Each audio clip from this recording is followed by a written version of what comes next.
ఓం శ్రీ మాత్రే నమః. ఛానల్లోకి స్వాగతమండి. మకర రాశి వారికి ఈ సమయంలో ఒకేసారి 5 పెద్ద అదృష్టాలు రాబోతున్నాయండి. ఇకపై నక్కతోక తొక్కినట్లే అని చెప్పుకోవచ్చు. కానీ ఇద్దరి స్త్రీల కారణంగా జరిగేది తెలిస్తేనే నిజంగా మీరు షాక్ అవుతారు. ఈ యొక్క రాశివారికంట ఈ వీడియో పడింది అంటే కనుక అదృష్టంగా భావించి మీకు జరిగే నష్టాలేంటి, ఆ స్త్రీలెవరు, మీకు కలిసి వచ్చే అదృష్టాలేంటి, ఆ అదృష్టాలు దక్కించుకోవాలంటే మీరు ఏం చేయాలి, ఇటువంటి పూర్తి వివరాలనేవి ఈ వీడియోలో మీకోసం క్లియర్గా వివరించటమైతే జరిగింది. కాబట్టి వీడియోని ఎక్కడా కూడా స్కిప్ చేయకుండా చివరి వరకు చూస్తేనే మీకు పూర్తి వివరాలనేవి తెలుస్తాయి. వీడియోలోకి వెళ్లే ముందు ఖచ్చితంగా వీడియోకి లైక్ ఇచ్చి హైప్ ఇవ్వండి. అలాగే ఇలాంటి వీడియోస్ మిస్ కాకుండా ఉండాలంటే మన ఛానల్ని సబ్స్క్రైబ్ చేసుకొని పక్కనే వచ్చిన బెల్ ఐకాన్ నొక్కి ఆల్ సెలెక్ట్ చేసుకోండి. అలాగే మీ ఫ్రెండ్స్ అండ్ ఫ్యామిలీ మెంబర్స్లో మీ రాశివారు ఉంటే వారితో షేర్ చేసుకోండి. ఇక ఆలస్యం చేయకుండా మనం ఈ రాశివారి గురించి అయితే చెప్పుకుందాం. వీరి గురించి ఇప్పుడు ప్రస్తుతం జరుగుతుందేంటి, గతంలో జరిగిందేంటి, గతం నుంచి మనం ఏ విషయాలు నేర్చుకోవాలి, అంతేకాకుండా భవిష్యత్తులో ఏం జరగబోతోంది, ఈ పూర్తి వివరాలు తెలుసుకుందాం. వీరు ఏదీ కూడా వాళ్ళ మనసులో ఉంచుకోలేరండి. వెంటనే మాట రూపంలో బయటికి చెప్పేస్తారు. కోప్పడుతున్నారు అంటే మంచివాళ్ళని చెప్పి అర్థం అన్నమాట. కాబట్టి వీరి యొక్క మంచితనం అనేది అట్లా చిన్న మాటతో వీళ్ళు మంచివాళ్ళు అని చెబితే చాలదండి. వారితో ఎవరికైతే బంధం ఉంటుందో వారికి నిజంగా తెలుసు వారు ఎంత మంచివారు అని చెప్పి. వాళ్ళకి కోపం ఆవేశం ఎందుకు వస్తుందంటే ఎంత కష్టపడినా కూడా చేతిలో ధనం అనేది కాస్త తక్కువగా నిలబడుతుంది.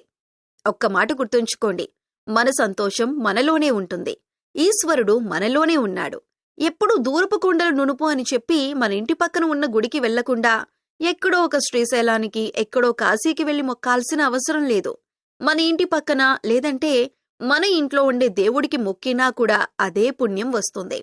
అంతేకాకుండా కాశీకి వెళ్లి డబ్బులు ఖర్చు పెట్టుకొని అంత చేసుకున్నా కూడా అదే పుణ్యం వస్తుంది. ఇక మీకు కలగబోతున్న ఒకేసారి 5 అదృష్టాలేంటో చెప్పమంటారా? ఒకటి, ఫస్ట్ అదృష్టం వచ్చేసి మీరు మీ యొక్క వ్యక్తిగతమైన మార్పుని మీరు మార్చుకోవాలి అనుకుంటున్నారు. ఇది మొదటి అదృష్టం. అనవసరమైన విషయాల నుంచి నేను బయటపడాలి, నా మనసుని ప్రశాంతంగా ఉంచుకోవాలి అనుకుంటున్నాను, నేను ఆనందంగా గడపాలి అనుకుంటున్నాను అని చెప్పి మీలో మీరు ఒక కొత్త మార్పుని తెచ్చుకోవాలి అనుకుంటున్నారు. ఈ మార్పు రావటం దైవ సంకల్పం. అది మీరనుకుంటే వచ్చేది కాదు, భగవంతుడు అనుకుంటే వచ్చేది. అలా భగవంతుడు అనుకున్నారు అంటే కనుక ఆ యొక్క ఈశ్వరుని అనుగ్రహం మీ మీద పడిందని చెప్పి అర్థం. ఇంతకంటే అదృష్టం ఏముంటుంది చెప్పండి? ఇది మొదటి అదృష్టం. రెండవది, ఆరోగ్యమే మహాభాగ్యం అంటారు మన పెద్దలు. ఎందుకంటే ఒక్క ఆరోగ్యం ఉండి మనసు ప్రశాంతంగా ఉంటే మనిషి శరీరపరంగా అన్ని అవయవాలు కూడా కరెక్ట్గా పనిచేస్తున్నప్పుడు డబ్బే ఉందండి, ఆటోమేటిక్గా డబ్బు సంపాదించుకోవచ్చు. ఆరోగ్యం బాలేకపోతే మనం డబ్బును సంపాదించలేం, కానీ ఆరోగ్యం బాగుంటే డబ్బును సంపాదించుకోవచ్చు. కాబట్టి ఆ యొక్క ఆరోగ్యం అనేది మీకు కలగబోతుంది.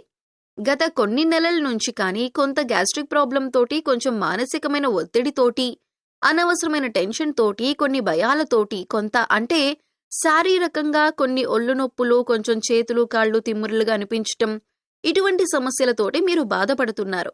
ఈ సమస్యల నుంచి మీకు రిలీఫ్ అనేది దొరకబోతుంది. మీకు హెల్త్ పర్ఫెక్ట్ అవ్వబోతుంది. సో మీరు హెల్దీ ఫుడ్ తీసుకోండి. ఆరోగ్యకరంగా కాయలు అంటే ఫ్రూట్స్, మంచిగా కూరగాయలు, మంచి జ్యూసులు, మంచిగా ఇంట్లో వండిన ఆహార పదార్థాలు, వేడివేడిగా ఉన్న ఆహార పదార్థాలు, ఇటువంటివి తినండి. హ్యాపీగా మీకు సెట్ అయిపోతుందన్నమాట. ఇది రెండవ అదృష్టం.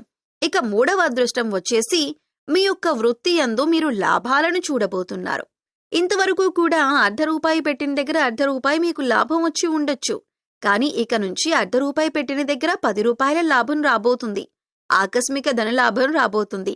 కానీ ఇక్కడ మీరు గుర్తుంచుకోవాల్సిన విషయం ఏంటి అంటే కనుక కష్టే ఫలి అన్న మాటను గుర్తుంచుకోండి. ఎంత కష్టపడతారో అంత కష్టానికి తగిన ప్రతిఫలం అనేది వస్తుంది.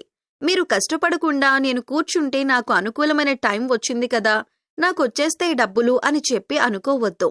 కష్టపడితేనే మీకు ఆదాయం అనేది వస్తుంది. మీరు ఆశించిన దానికంటే రెట్టింపు వస్తుందన్న విషయాన్ని గుర్తుంచుకోండి.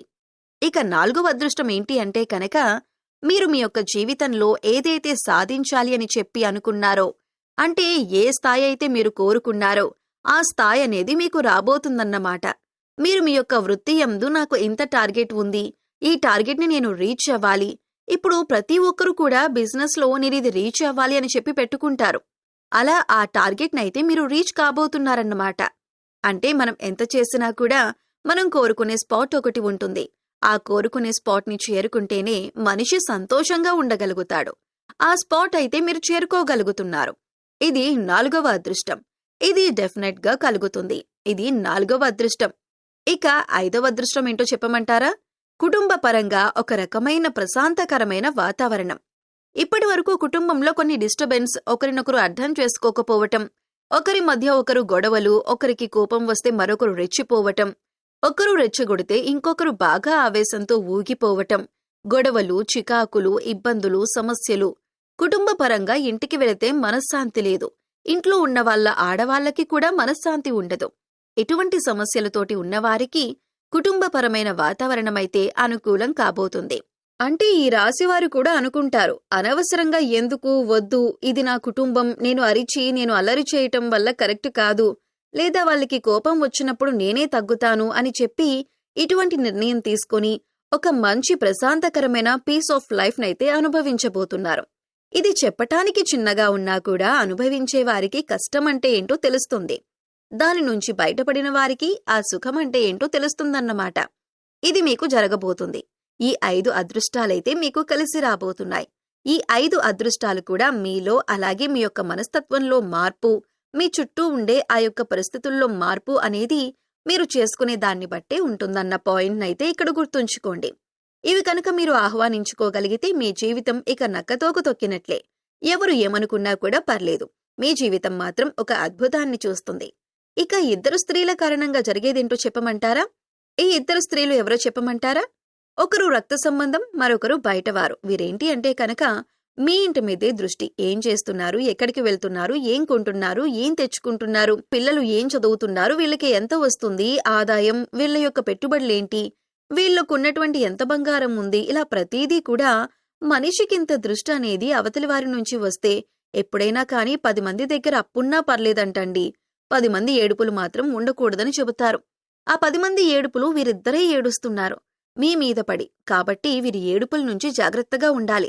చెప్పాను కదా, ఒక రక్త సంబంధం, ఒకరు బయటవాళ్లు, అది కూడా స్త్రీలు, అది కూడా మీ ఇంట్లో ఉన్నవారే. ఇంట్లో అంటే మీ ఇంట్లో ఉండేవారు కాదు, మీ యొక్క బంధువుల్లో ఒకరన్నమాట. బయటవారు కూడా కాదు. కాబట్టి ఆ స్త్రీలు ఎవరనేది మీకు గతం తాలూకా యొక్క అనుభవం నేర్పించే ఉంటుంది. ఇప్పటికే వారితో జాగ్రత్తగా ఉండండి. ఎటువంటి సంతోషాలు పంచుకోవద్దు. నాకు ఇంత వచ్చింది, అంత వచ్చింది అని గొప్పలు చెప్పొద్దు. పొగడ్తలు ఇటువంటివి చెప్పొద్దు. వారు ఏమనుకున్నా పర్లేదు, వారికి దూరంగా ఉండే ప్రయత్నం చేయండి. మీ జీవితం హ్యాపీగా ముందుకు వెళ్ళిపోతుంది. రోజులు హ్యాపీగా గడిచిపోతాయి. సో మకర రాశి వారి గురించి వివరంగా తెలుసుకున్నారు కదా. వీడియో మీకు నచ్చితే లైక్ చేయండి. మీ ఫ్రెండ్స్ అండ్ ఫ్యామిలీ మెంబర్స్లో మకర రాశి వారు ఎవరైనా ఉంటే వారితో మర్చిపోకుండా ఈ వీడియోని షేర్ చేసుకోండి. అలాగే ఇలాంటి వీడియోస్ మిస్ కాకుండా ఉండాలంటే మన ఛానల్ని ఇప్పుడే సబ్స్క్రైబ్ చేసుకొని పక్కనే ఉన్న బెల్ ఐకాన్ నొక్కి ఆల్ సెలెక్ట్ చేసుకుంటే మేము ఇలాంటి వీడియోస్ అప్లోడ్ చేయగానే ముందుగా మీకు నోటిఫికేషన్ వస్తుంది. మరో చక్కటి వీడియోతో మళ్ళీ కలుద్దామండి. ఓం శ్రీమాత్రే నమః.